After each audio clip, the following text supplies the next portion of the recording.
The last topic left in this chapter is pressure distribution in a rotating tube filled with a liquid.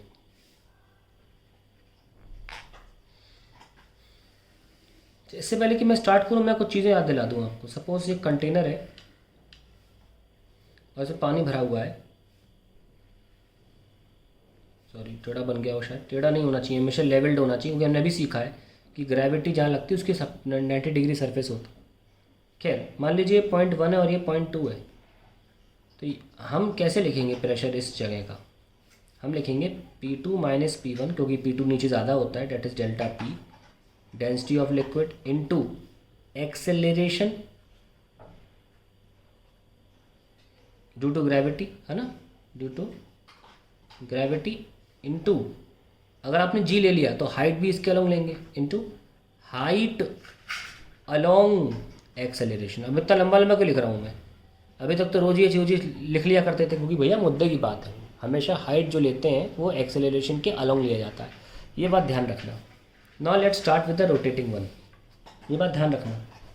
Suppose मैंने एक tube में पानी भरा और इस एक्सिस के अबाउट रोटेट करना चालू कर दिया, और पानी भर लेते हैं इसमें। रोटेट करोगे तो ऑब्वियसली थोड़ा सा यहाँ पे यू शेप सा बन जाएगा ना। पानी भर लीजिए, हमको किसी भी पॉइंट पे प्रेशर निकालना है, किसी भी पॉइंट पे। सपोज हमें यहाँ निकालना है प्रेशर, तो यहाँ पर आप एक रेडियस ले लीजिए R, और छोटा सा पोर्शन ले लो एक, जिसमें प्रेशर डिफरेंस निकाला जा सके। ये ले लिया हमने छोटा सा पोर्शन dr। अब देखना कैसे लिखूंगा मैं इस छोटे से पोर्शन में। जैसे यहाँ डेल्टा P लिखा और ये छोटा है तो dP लिखेंगे। dP इक्वल्स टू, डेंसिटी तो सही वही रहेगी, रो GH। अब G क्या लें? ये वाला? बिल्कुल नहीं, इस लिक्विड पे तो रोटेशन की वजह से सेंट्रीपिटल लग रहा है, और लिक्विड के फ्रेम में देखो तो सेंट्रीफ्यूगल लग रहा है। जो जिस तरह से देखना चाहते हो, हम तो सेंट्रीफ्यूगल लेंगे ना या सेंट्रीफ्यूगल लेंगे ना, ये क्यों लेंगे जी? हमने पहले बोला था जो भी एक्सेलरेशन लग रहा है वो लीजिए, और प्रेशर उसके अलोंग लगेगा। प्रेशर इधर लग रहा है क्योंकि लिक्विड ऐसे घूम रहा है। लिक्विड जब ऐसे घूम रहा है तो उस पर एक्सेलरेशन कहाँ लगेगा? नीचे नहीं लगता, इधर लगेगा, सेंट्रीपिटल। तो सेंट्रीपिटल एक्सेलरेशन लिखा जाएगा, और प्रेशर भी इसीलिए इसी तरफ लग रहा है। ध्यान रहे इस बात का ना। और H क्या लें? हाइट भी कहाँ लेते हैं? अलोंग एक्सेलरेशन, तो इसलिए हाइट dr ली जा रही है इस बार, क्योंकि एक्सेलरेशन इधर है। ठीक है, तो हाइट क्या ली हमने? dr Lee. आई होप ये लिखना आ गया बस, और कोई प्रॉब्लम नहीं है, बाकी तो इंटीग्रेशन है। रो सेंट्रीपिटल क्या होता है? R omega square into dr। सो dP आ गया रो ओमेगा स्क्वायर R dr, क्योंकि ये कांस्टेंट है। अब प्रेशर को हम इंटीग्रेट करने वाले। मान लीजिए ये जो पोर्शन है इतना, इसको हम मान लेते हैं ओपनिंग की लेंथ कितनी, यहाँ तक कोई भी मान लें, R1 मान लेते हैं। ठीक है, चलिए, तो इंटीग्रेशन होगा dP का R1 से R तक, किसी भी पॉइंट पे चाहिए आपको, और वहाँ से तो रो ओमेगा स्क्वायर आप बाहर ले लो, और R dr का इंटीग्रेशन हो जाएगा कहाँ से कहाँ? R1 से R तक ही होगा, क्योंकि R तक ही निकाल रहे हैं ना। तो हमारा आंसर आ जाएगा rho omega square R square by 2 R1 to R। So pressure कितना आ गया? ये मान लीजिए 1 सेक्शन है, ये मान लीजिए 2 सेक्शन है, तो 2 सेक्शन पे प्रेशर PR बोला जा रहा है।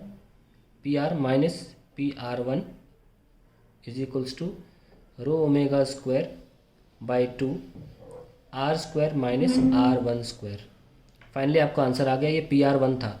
तो क्यों ना हम इसको सेक्शन वाइज लिख लें कि ये प्रेशर 2 पॉइंट पे है, minus pressure at 1 point is equals to rho omega square by 2 R square minus R1, sorry square लगाना भूल गया, स्क्वायर। ये आपका फाइनल आंसर है।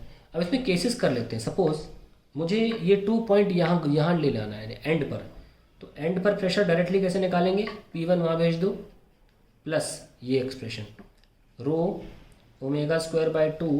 इस बार R की वैल्यू क्या हो जाएगी? सपोज टेस्ट ट्यूब की लेंथ L है, तो you will take length L square minus opening की लेंथ L R1 स्क्वायर, वो तो फिक्स रहेगी।